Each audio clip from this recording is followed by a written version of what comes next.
Well, the story is told of a tightrope walker who stretched a cable across the Niagara Falls. And after doing that, he got up on the rope and he started walking. And not only that, but he actually started doing a little running on that rope. Then he started dancing around a little bit on that tightrope.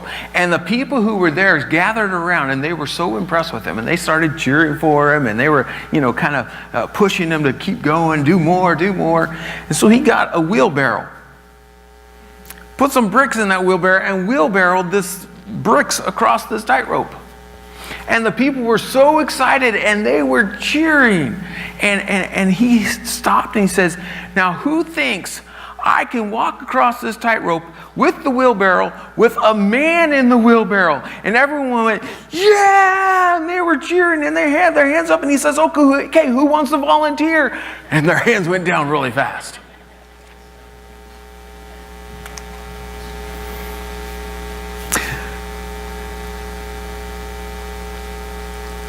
They didn't really believe him, did they?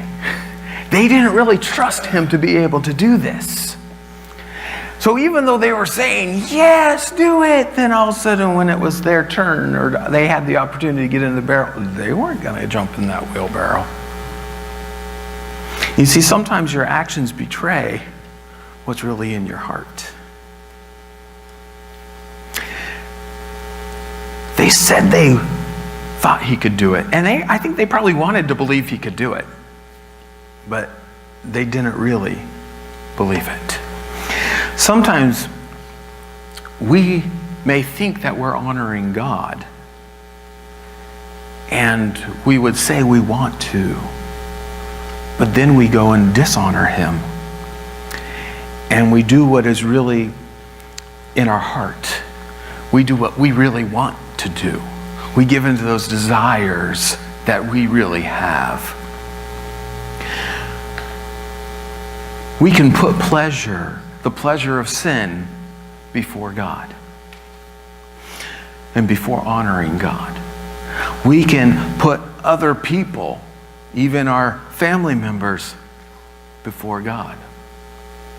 We can even put ourselves before God. In fact, I really think that's human nature. Human nature? Who's most important? Well, I am, of course. And that's what we do as humans. But the thing is we don't, as Christians, as followers of Jesus, we don't want to just follow human nature. And so we ask God to change us and to give us a heart to truly honor him. This morning, as we look through 1 Samuel, we're going to see some who you could say were serving God, but their hearts were far from him. We'll see another who was serving God, but he had some mixed up priorities. And we're going to see another who was learning to serve God with a pure heart and was ready to listen. Excuse me. So this morning we begin with the question: are you serving God or yourself? Are you serving God or yourself? In verse 11, we read last week, but we saw that Samuel is now serving God.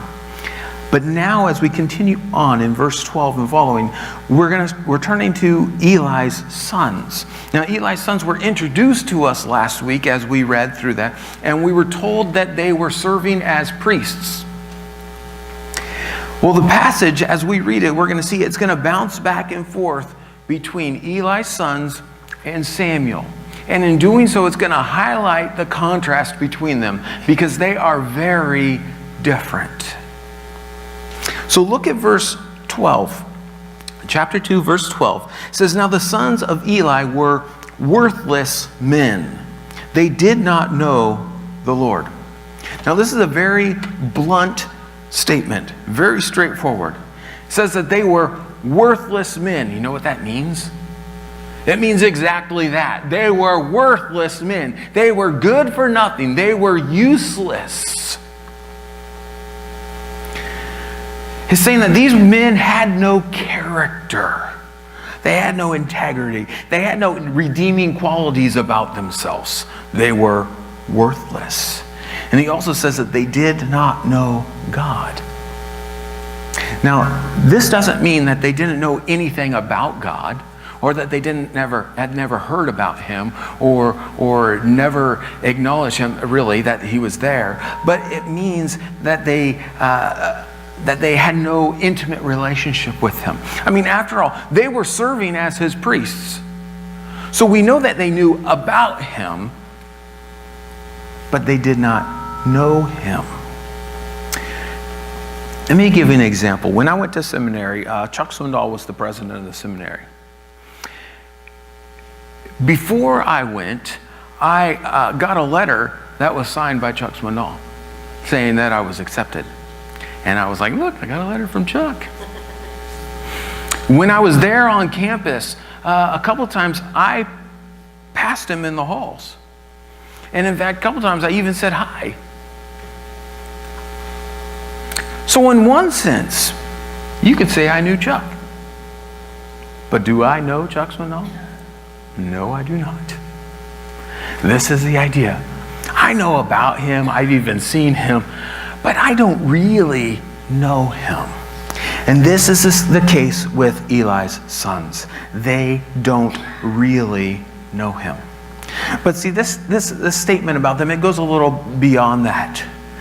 See, they were his priests, but they didn't honor God as God. They gave no thought to who he really is, and they didn't care what he wanted from his people, and we're going to see that in their actions.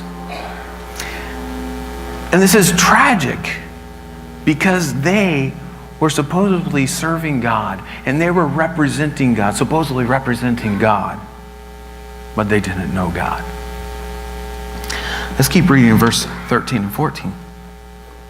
He says, the custom of the priests with the people was that when any man offered sacrifice, the priest's servant would come. While the meat was boiling, with a three-pronged fork in his hand, he would thrust it into the pan or kettle or cauldron or pot. All that the fork brought up, the priest would take for himself. This is what they did at Shiloh to all the Israelites who came there. These two boys, the sons of Eli, well, they were men. These two men, the sons of Eli, were stealing from the people who were coming to worship God. Now, the thing is that God had set up a system, and there was a certain portion of that sacrificial animal that was actually allotted to the priests. That when the people came in and worshiped, and the animals were sacrificed, there was a certain part of the animal that was already supposed to go to the priest. This was God's way of providing for the priests who were serving him. But apparently that wasn't good enough for these two men. Because what they would do is they would send their servant over to take a fork and stick it in the pot while the meat was cooking. Just stick it in there and take whatever came out. And so they weren't just good enough with what God had said you get, and they weren't waiting for it to be done. They were just simply going over and say, just give me this. And so whatever they came up, they would take. Now, it says that this was their custom.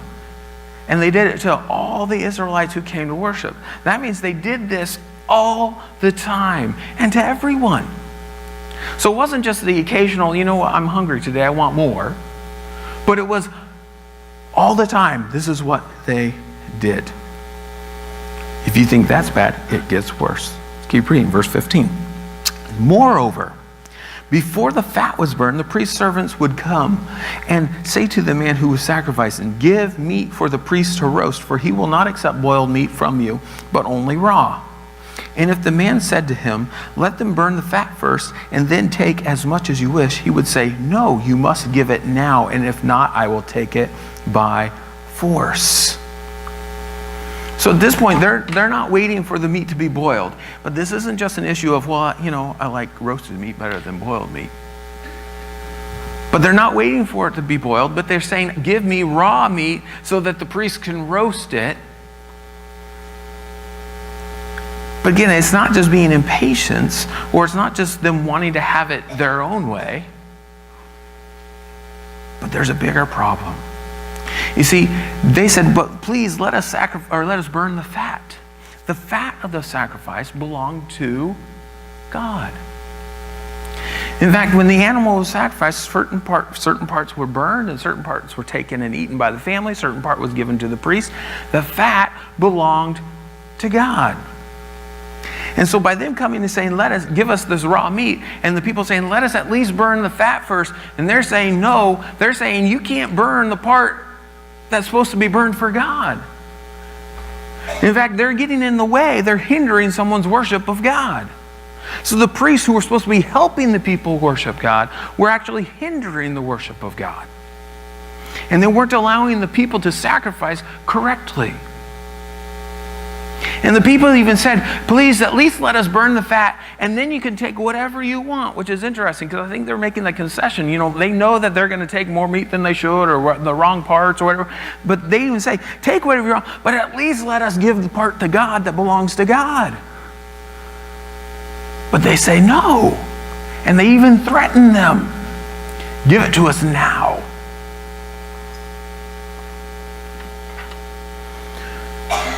And as priests, they're doing the exact opposite of what they should be doing. Look at verse 17. It says, thus the sin of the young men was very great in the sight of the Lord. For the men treated the offering of the Lord with contempt.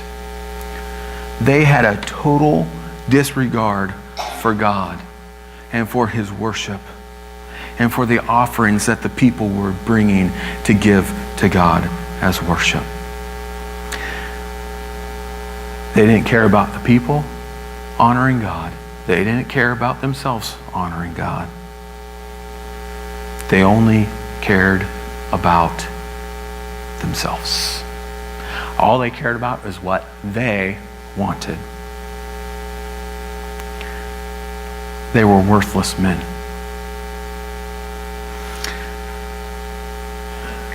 And in doing all that they had done, they had set themselves in opposition to God. And their sin was very great before God.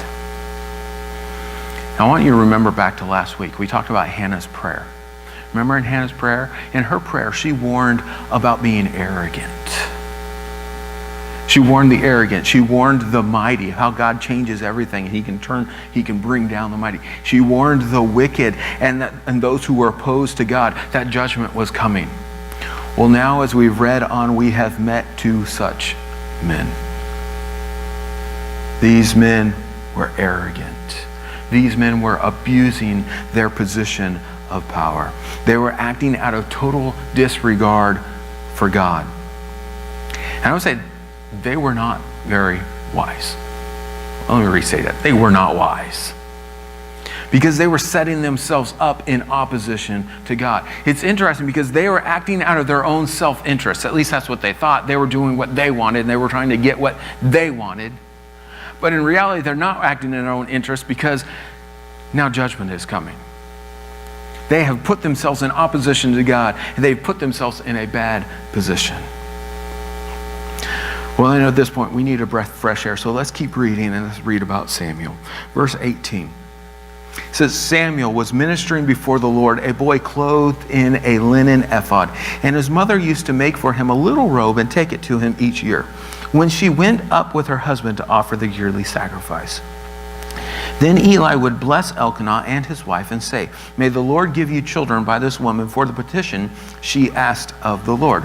So then they would return to their home. Indeed, the Lord visited Hannah, and she conceived and bore 3 sons and 2 daughters, and the boy Samuel grew in the presence of the Lord. We read all that bad, and then we read this, and we see that God has not lost control. He is still working his plan. God has not lost control. He is in the process of raising up another who will serve him and who will do it right. We're told here that Samuel was young, but we see that he's full of promise. And along with Samuel, we get this little information about his family. It's a kind of a side note here, but it's showing us that his family is doing right. His family is good. That even though there's this bad, evil stuff happening, there's also some good happening there in Israel. We see that his mom is still caring for him as a mom would. And she brings him a robe each year when they come to worship. Along with that, we see that they are still worshiping God regularly. They come up every year. They're still honoring God, and God has continued to bless them. God gives them 5 more children. Samuel comes from a good family, and we hear that Samuel is serving God. Samuel stands out kind of like a light in darkness. Samuel grew in the presence of the Lord. He stands here in stark contrast to Eli's sons. Well, let's read on verse 22 through 25. Now Eli was very old, and he kept hearing all that his sons were doing to all Israel, and how they lay with the women who were serving at the entrance of the tent of meeting. And he said to them, "Why do you do such things? For I hear of your evil dealings from all these people. No, my sons, it is no good report that I hear the people of the Lord spreading abroad. If someone sins against a man, God will mediate for him. But if someone sins against the Lord, who can intercede for him?" But they would not listen to the voice of their father, for it was the will of the Lord to put them to death. And so some time has passed since the previous paragraph, because we're told now that Eli was very old. But his sons are still going on and doing the same thing and abusing the worship of the people. In fact, Eli keeps hearing about it. So the people, they're suffering this abuse, and they're talking about it, and Eli is hearing about it. Or maybe they're going directly to Eli and complaining about his sons. But he keeps hearing about it. But there's even more bad news. So apparently there were some women who served there in the front of the tabernacle, and Eli's sons were regularly having sex with them. Now, why were they doing that? Well, we could say maybe it's possible that they were acting like the pagan Canaanite priests, because that was something that they would do in their worship of their false god. And so possibly they're just saying, let's just be like those priests and acting like them. But we don't know. But we do know one thing very clearly. They were doing it. They were acting immorally. They were opposing the ways of God. They were doing what they wanted to do, what was in their heart. And so they were opposing God and acting immorally and clearly going against God's ways. They were defying God and making a mockery of his worship. So Eli, he confronts his sons. And when he does it, he makes a good point. He's saying that, there is no one to come to your aid because you are opposing God. He said, if you were to sin against a man, then God might come in and help you, be a mediator here. But he says, you're sinning against God. God is the judge, and you are accountable to him. There's no one to help you. You have nothing but judgment to look forward to. You put yourself in a very bad place, and there's no escape. But when he tells them this, they don't care. They hear it, and they refuse to listen. Why? Well, the word tells us it's because God had decided to put them to death. So they didn't listen to their dad because God had already judged them. They had gone so far, and their hearts were so hard against God that God had pronounced judgment on them. So now they won't listen or change. And so these men, who were supposed to be representing God, were actually far from God, and they were willfully opposing God, and they will face the consequences of their sin. On the other hand, there's Samuel. Verse 26 says, now the boy Samuel continued to grow both in stature and in favor with the Lord and also with man. Samuel is growing up. He's growing in stature and in favor. He's getting bigger physically and in character. He's maturing. And so here, as he's growing up and maturing, and both God and people are recognizing it. Both God and people are pleased with him. In other words, Samuel has a very good reputation. The people have noticed that he's godly. They've noticed that he has character. They notice that he's different. And so I'll go back to the first question we asked. So are you serving God? or yourself? Are you seeking to honor and draw attention to God or to yourself? As you're living, are you doing what God wants or just what you want? Now, here it would be very easy to say something like, well, I don't do anything near as bad as Eli's sons. And you know what? I think that's probably true for most of us, maybe all of us in here.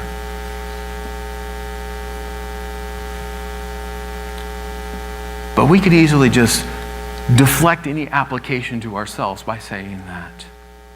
The thing is that we, like them, we can misrepresent God. We can serve God for selfish reasons. And we could actually do it to serve ourselves. Do I do what I want to do, or what I feel like doing, or feel is good, even if it's not necessarily God's way? Do I give free rein to my mouth and let just anything come out, whether it's godly or not? Do I talk about love and unity and then go around complaining about people or holding grudges? Do I serve in children's ministry or in the music ministry, or do I teach for what I get from it? Because it makes me feel good, or because I feel important, or because I want to be seen by people? Now, I'm not saying that you can't enjoy serving God. In fact, you should. I'm not saying that you can't feel good because you have done something in service of God. I'm not saying that you can't have a good reputation with people. We just read that Samuel had a good reputation and people noticed.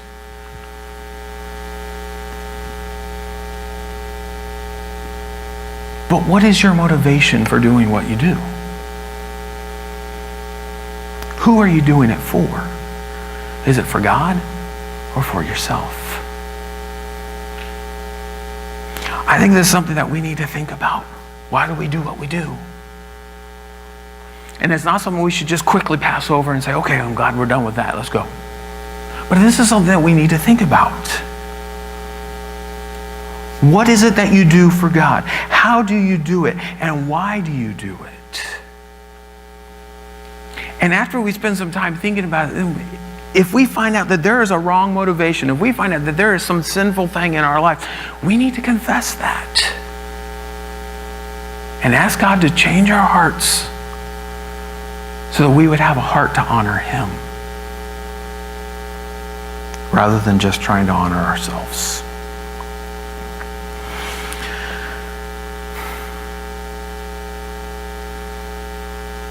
Well, we want to honor God, and we also honor Him by putting Him in His rightful place in our lives.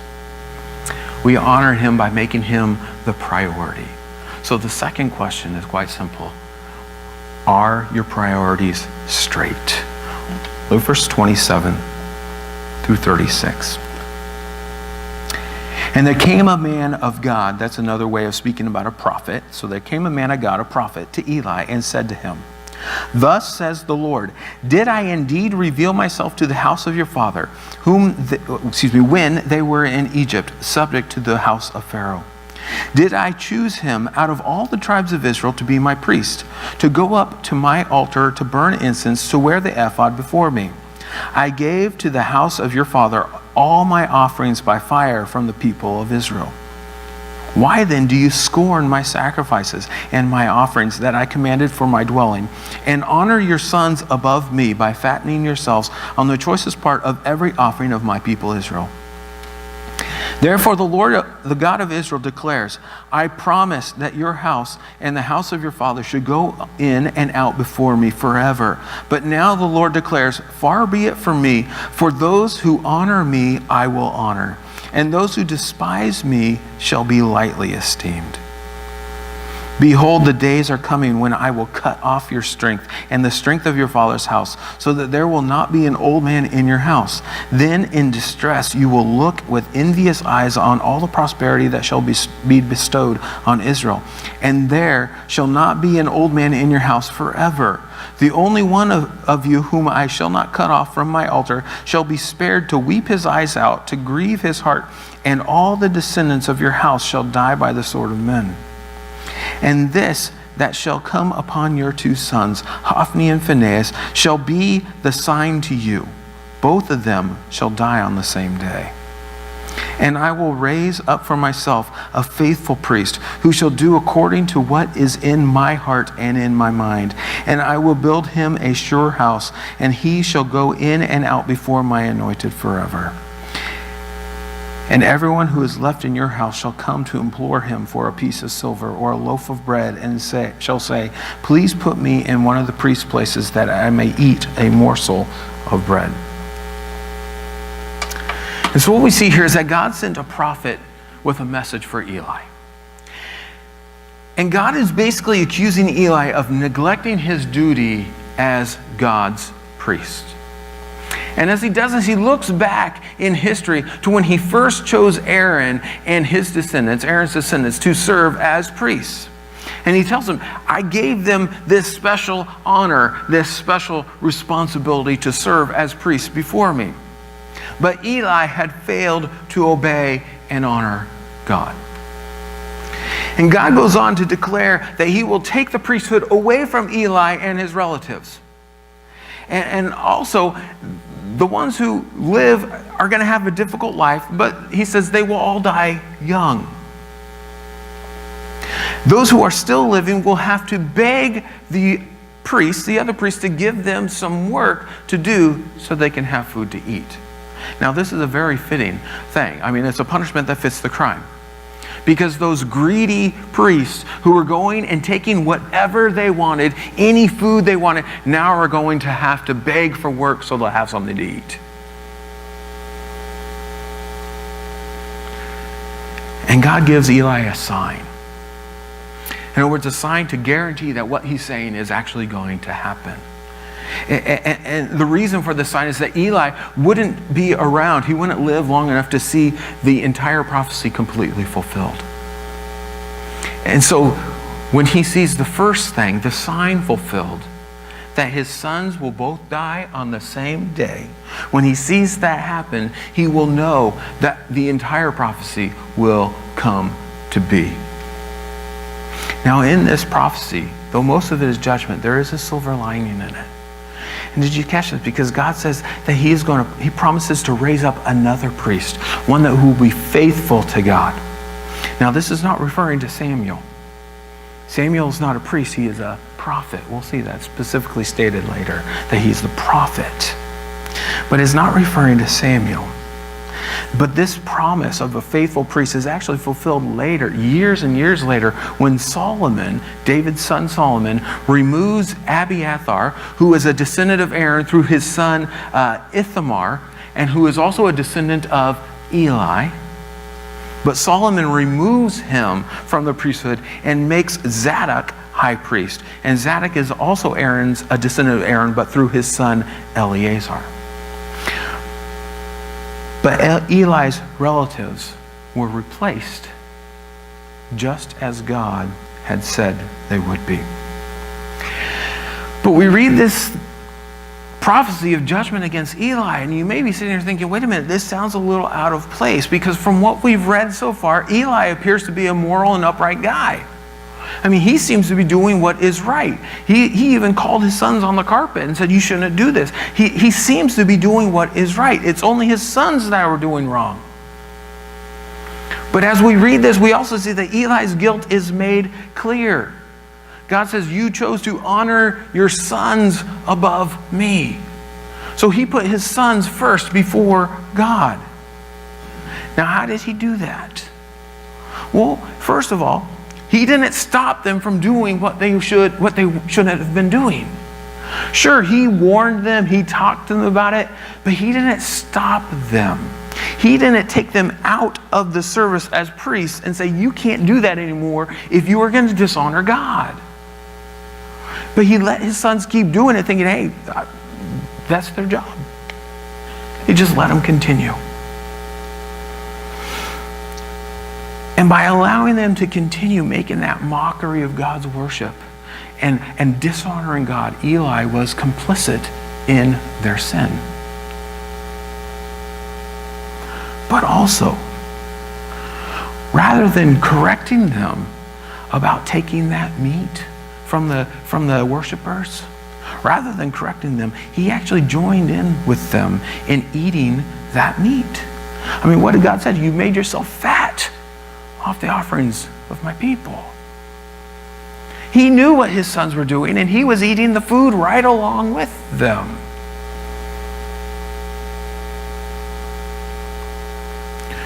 Now, I'm sure that Eli didn't decide one day, you know what, I'm going to put my sons before God. I'm going to make my sons a higher priority before God. But I'm sure rather life just happened. And as life passed on, his attitudes just kind of changed. Things slipped in there. Things started happening. And one thing led after another. And he just didn't keep God in the right place. But he let other things slip in there ahead of him.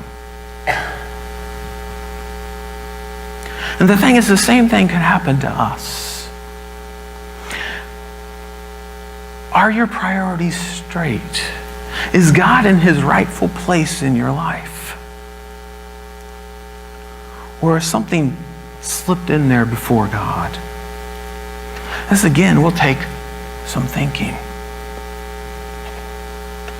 Is there something that I have put before God in my life?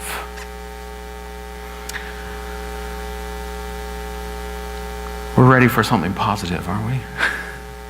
Let's move on. Because now we come to the highlight of this section of 1 Samuel. And I ask the question here, are you ready to listen? Let me read to you from chapter 3, starting in verse 1.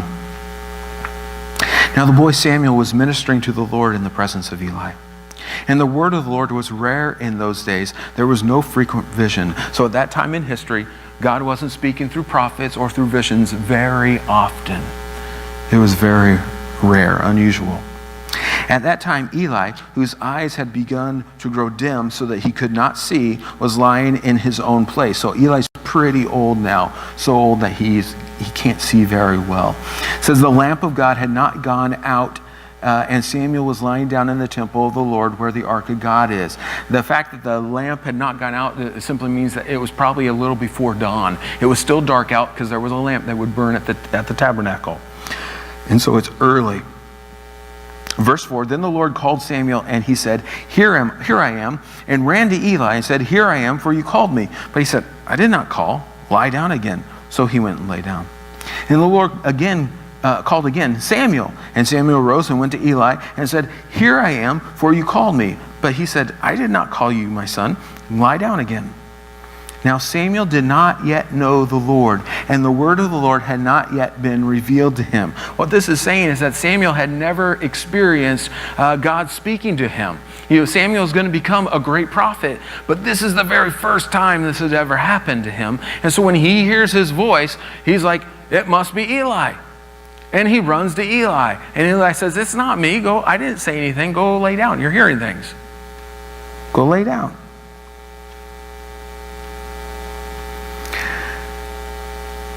Verse 8, and the Lord called Samuel again the third time, and he arose and went to Eli and said, Here I am, for you called me. Then Eli perceived that the Lord was calling the boy. So Eli finally figures out what's happening. Therefore Eli said to Samuel, Go lie down, and if he calls you, you shall say, Speak, Lord, for your servant hears. So Samuel went and lay down in his place, and the Lord came and stood, calling as the other times, Samuel, Samuel. And Samuel said, Speak, for your servant hears. Then the Lord said to Samuel, Behold, I am about to do a thing in Israel at which the 2 ears of everyone who hears it will tingle. That's such a funny statement. What God's saying is, I'm going to do something so big it's going to cause everyone's ears to ring. But God is about to do something huge in Israel. The people are going to be amazed by it. They're going to be blown away by it. It's going to be totally unexpected. Verse 12, on that day I will fulfill against Eli all that I had spoken concerning his house from beginning to end. So he had already given that prophecy. He says now it's time for it to happen. And I declare to him that I am about to punish this house forever for the iniquity that he knew, because his sons were blaspheming God and he did not restrain them. Therefore, I swear to the house of Eli that the iniquity of Eli's house shall not be atoned for by sacrifice or offering forever. Samuel lay until morning.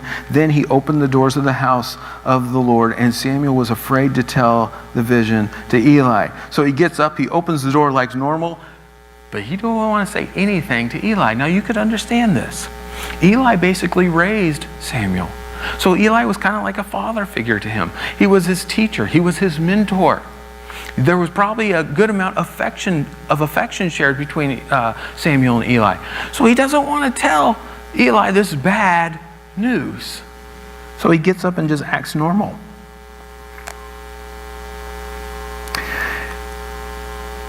Verse 16, but Eli called Samuel and said, Samuel, my son. And he said, here I am. And Eli said, what was it that he told you? Do not hide it from me. May God do so to you, and more also, if you hide anything from me of all that he told you. It makes me wonder if Eli was expecting that it was bad news. Because he says, tell me, and you have to tell me. He's expecting that Samuel doesn't want to tell him, and he hadn't yet, so he's expecting something. Verse 18, so Samuel told him everything and hid nothing from him, and he said, it is the Lord, let him do what seems good to him. In some ways, that seems like a good response from Eli, because he recognizes who God is, and that God is sovereign, and God's going to do what he's going to do. He says if that's what God has declared, then he has the right to do it. And he is just in doing it. Let him do it. Verse 19, and Samuel grew, and the Lord was with him, and let none of his words fall to the ground. In other words, no prophecy he ever gave ever failed. And all Israel from Dan, the farthest north, to Beersheba, the farthest south, knew that Samuel was established as a prophet of the Lord. And the Lord appeared again at Shiloh, for the Lord revealed himself to Samuel at Shiloh by the word of the Lord. And the word of Samuel came to all Israel. And so God here is speaking to Samuel. And that had to have been both exciting and really tough for Samuel. I mean, exciting. It's the first time God had ever spoken to you. What an incredible experience for God to actually speak directly to you. But that message, it was about a person that he cared deeply for. But Samuel had heard from God, and he passed on his message, and he continued to do so faithfully for many years. God continually spoke to him, and Samuel then passed on the message to the people of Israel. And I simply want to ask, do you want to be like Samuel? You want to be faithful like Samuel? Are you ready to listen to God? Now, I'm not suggesting here that God is going to audibly speak to you. But God does speak to us. He speaks to us through His Word. He speaks to us through the Holy Spirit who indwells every believer. And God does guide us. And not only that, but He has also given us teachers and mentors to help us understand when God is speaking. Are you ready to listen? To listen to the Word of God. And to listen to those who God has put in your life to teach you. And to honor God by not refusing to listen, but by receiving it and listening to it, applying it, and living it out. You see, we don't want to be like those people gathered around the tightrope walker at Niagara Falls, cheering and say, hey, this is great. Yes, and I believe, and I want to. But then immediately say, no, I can't do that.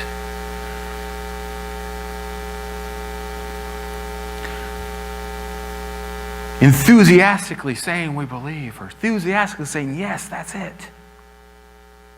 But then refusing to jump in the wheelbarrow because our heart's not really there.